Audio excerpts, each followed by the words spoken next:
Hey everyone, Rua here with an update to the Ambuscade archive. I've got a very old video in the archive already of a clear for this Ambuscade, which we've not seen for 2 years incidentally, but here's another strategy and setup on its highest difficulty.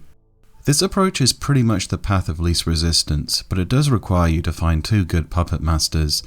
Not necessarily top tier, mine's definitely not top tier, but it got the job done here.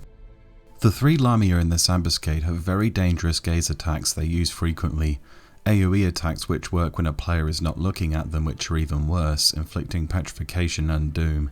Also, just to make matters even worse, they've had enmity reset attacks added to them since we last saw them. Puppetmaster automatons completely bypass most of the dangerous gaze attacks, and this coupled with the diversity in damage types really makes it the star of the show this month. You're going to want 2 good summoners for damage, another solid tank job to hold Scathi, and a Corsair for beast and companion roles. In this strategy, one of the Puppetmasters holds Frigg off to one side, and the tank holds Scathi off to the other side, while the other Puppetmaster and 2 summoners blitz Frazier before moving on to Scathi and then finally to Frigg. Frazier takes increased damage from piercing attacks, so the Sharpshot Automaton and Siren will make very quick work of her. The Puppetmaster using the Sharpshot Automaton should hit overdrive as soon as they engage.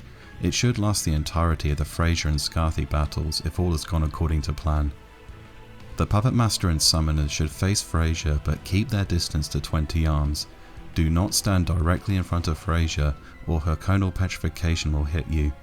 Instead, form a triangle and try keep avatars positioned around her. Armor Shatterer and Hysteric Assault skill chain together, so they will take Frazier down very quickly if all goes well.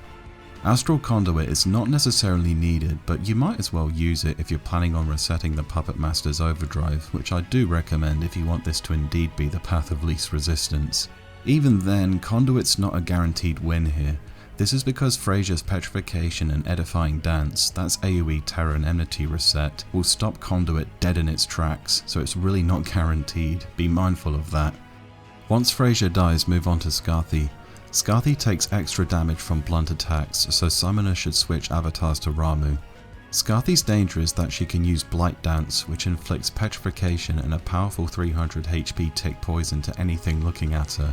Puppetmasters can remove this with repair and maintenance, but Poisoner and Stoner will be needed to save your tank. Have one of the Puppetmasters help them out by subbing White Mage. Scathi's love of Blight Dance again makes Conduit not reliable, but it can be used to get a good few hits in before Ramuh gets stopped. Again, Armor Shatter and Volt Strike will skill chain with each other, so Scathi will drop very fast if Ramuh scores a few stuns. Your Puppetmasters do not have to be top tier, just competent and reasonably well geared. Mine lacks the SU4 or SU5 weapon, but it pretty much turned this month into a turkey shoot with its Sharpshot Automaton.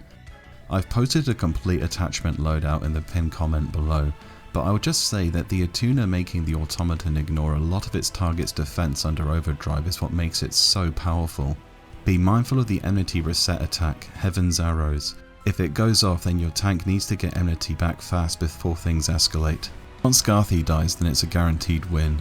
Move on to Frigg, which the second Puppetmaster has been holding this whole time. It might even be halfway dead already if the Automaton has been set up with a Bruiser tank configuration. Frigg uses 2 charm attacks, one which works when facing her and the other while turned away. Automatons and avatars are immune to both though, so it's pretty much a moot point. A neat trick is to have the Corsair use Tactician's roll on themselves and the tank, and then do hit and run weapon skills on Frigg, since she takes more damage from slashing attacks. It might speed it up. Other good ideas are using Shell Crusher from a Paladin, Tachia Jeha from a Ninja, or Armor Break from a Rune Fencer. Garuda is the way to go on Frigg, since Predator Claws will benefit from the slashing damage bonus. It also has the Fragmentation property and will skill chain with Armor Shatterer. I'm sure other strategies for this month's Ambuscade will be showcased, but for now this has been the path of least resistance. Righto, that's me out for now. I'll see you all again very soon.